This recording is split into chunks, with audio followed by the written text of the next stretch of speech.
नमस्कार. विज्ञान धर्म विश्वमंडळातर्फे शिवमहिम्न स्तोत्रातील पुढील श्लोक आज प्रसारित होत आहे.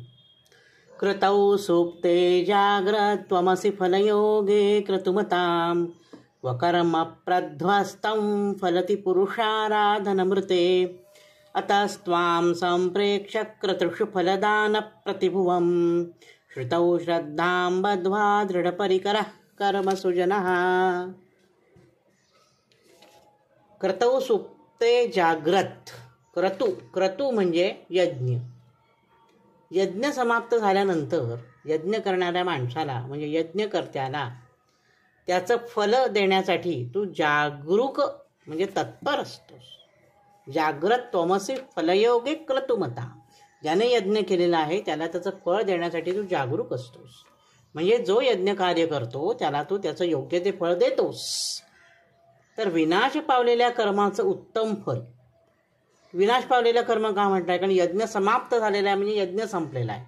तसं आपलं जर कर्म संपलं, आपला कर्मयज्ञ संपला, तरीसुद्धा आपल्याला त्याचं फळ चांगलं वाईट जे काय मिळतं ते फळ परमेश्वराची आराधना केल्याशिवाय कसं मिळेल?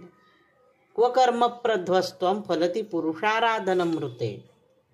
जर आम्ही पुराण पुरुषाची तुझी पुरुषरूपी तुझी आराधना केली नाही तर आम्हाला फळ कसं मिळेल? म्हणून सर्व यज्ञांचं फळ देण्यास तू वचनबद्ध आहेस. फलदान प्रतिभुवम कर्तुषु.